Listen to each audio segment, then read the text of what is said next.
चलिए बच्चों, देखिए क्वेश्चन नंबर स्टार्ट करते हैं। Next question number 10। देखो पढ़ते हैं इस क्वेश्चन को, सॉल्यूशन करते हैं। क्या दे रखा है हमें? The product of two consecutive positive integers is 306।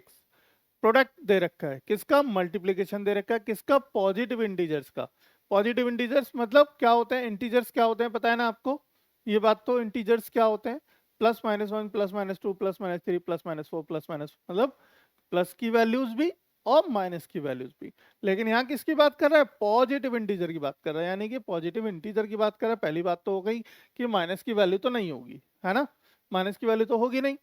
अब टू कॉन्जिक्यूटिव, टू कॉन्जिक्यूटिव मतलब क्या होता है? लगातार वाले दो नंबर, यानी कि एक तो हो गया देखो 11, दूसरा हो गया 12। तो ऐसे हो सकते हैं कोई दो नंबर। एक हो गया 8, दूसरा हो गया 9। तो ऐसे कोई नंबर हो सकते हैं, है ना? मतलब लगातार वाले कोई दो नंबर है लगातार। The product of two consecutive positive integer is this. और इन दोनों का प्रोडक्ट यानी इन दोनों का मल्टीप्लाई किसके बराबर है? 306 के बराबर है। तो ऐसे वो दो कौन से नंबर है कॉन्जिक्यूटिव नंबर जिन दोनों का मल्टीप्लाई कितना है? प्रोडक्ट 306 है। We need to find the integers, वही दोनों इंटीजर हमें निकालने हैं और represent the following situation in the form of quadratic equation. तो क्वाड्रेटिक इक्वेशन में भी बता देंगे, कोई दिक्कत नहीं है। और साथ ही साथ हम इंटीजर्स भी फाउंड आउट करेंगे। तो सॉल्यूशन देखो कितना बहुत अच्छा क्वेश्चन है और बहुत ही सिंपल क्वेश्चन है। ठीक है बेटा, देखो इंपॉर्टेंट क्वेश्चन है ये, आप देखेंगे ध्यान से। तो let be two consecutive positive integer, positive integers. देखो क्या, एक माना मैंने x तो दूसरा क्या होगा? एक माना x तो दूसरा क्या होगा? x plus one. भाई अगला ही तो है उससे, ये जो भी हो। मान लो एक है हमारा 11, तो अगला कौन सा होगा? 11 प्लस एक यानी 12। ये कॉन्जिक्यूटिव इंटीजर हो गए, है ना? ये क्या हो गए? कॉन्जिक्यूटिव इंटीजर हो गए। अब according to the question ATQ, question क्या कह रहा है कि इन दोनों का प्रोडक्ट यानी x, x प्लस वन, इन दोनों का प्रोडक्ट बराबर है किसके? 306 के बराबर है। ठीक है, किसके बराबर है बेटा? 306 के बराबर। तो वो नंबर बताएं। अब देखो इसको सॉल्व कर लो। ये क्या हो गया हमारा? एक्स स्क्वायर हो जाएगा अंदर जाके, प्लस एक्स हो जाएगा, और ये इसको इधर ले आएंगे तो माइनस का 306 हो जाएगा, बराबर 0 हो जाएगा। क्या निकल के आया? रिप्रेजेंट द सिचुएशन ग्राफ, मतलब इन the form of quadratic equation. ये आ गई क्वाड्रेटिक इक्वेशन। ठीक है, इसको चेक कर लो जरा। X square plus x minus 306, यानी कि ऑप्शन नंबर सी क्या हो गया? राइट आंसर हो गया। क्या हो गया बेटा? Option number C. Option number C ही आपका सही आंसर हो गया। ठीक है, तो ऑप्शन नंबर सी तो समझ आ गया, चलो कि ऑप्शन नंबर सी सही होगा। लेकिन यहाँ पे इंटीजर भी हमें फाउंड आउट करने हैं। ठीक है, इंटीजर भी निकाल देते हैं, कोई दिक्कत नहीं। हमें इंटीजर निकालने में क्या, बहुत आसान काम है भाई। 306 के गुणनखंड कर दो और बीच में क्या आ रहा है? एक आ रहा है। तो जब ऐसा समझ में ना आए कि किन दोनों के मल्टीप्लीकेशन का ये गुणनखंड ऐसे करेंगे, तो देखो हम क्या करते हैं, हम सीधे सीधे गुणनखंड करेंगे पुराने तरीके से। कैसे करेंगे?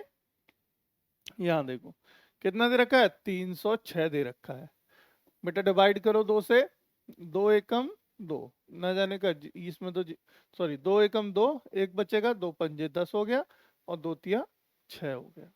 अब तो दो से घटेगा नहीं, क्योंकि पीछे क्या आ गया हमारा? क्या हो गया पीछे? पीछे तो भाई डेसिमल, मतलब सॉरी ऑड डिजिट आ गई, तो दो से नहीं घटेगा। ठीक है, तो किससे काटे बताओ? अब दो, दो एकम दो, दो पंजे 10, दो दो तिया 6, तो ठीक है। अब दो से अगर काटते हैं तो नहीं कटेगा। तीन से काटें, तीन पंजे 15, तीन एकम तीन, तीन से काटा, तीन पंजे 15, तीन एकम तीन। ठीक है, अब किससे कटेगा? 7 से कटेगा। देखो 4 से कटेगा नहीं, ये 5 से कटेगा नहीं, 6 से कटेगा नहीं, 7 से, तेरे सत्ते 91 होता है वो तो।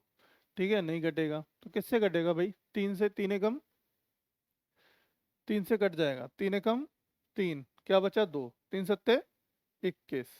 ठीक है, और ये अब तो हो गया 17, 17 तो 17 से ही कटेगा। ये कितने हो गए? तीन दूनी 6, तीन तिया 9, दूनी 18, तो 18 इंटू 17 आ गया। भाई यही वो दो नंबर है, यही वो दो नंबर हैं और यही आने वाले हैं। देखो अब कंफर्म्ड यही आने वाले हैं।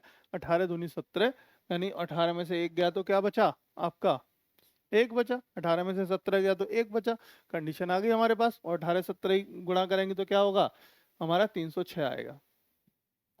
तो ये हमारे पास देखो नंबर भी निकल आ गए हैं, लेकिन फिर इक्वेशन में हमें रखने ही पड़ेंगे। तो इक्वेशन में रखो x square plus 18x minus के 17x, ठीक है, माइनस 306 बराबर 0।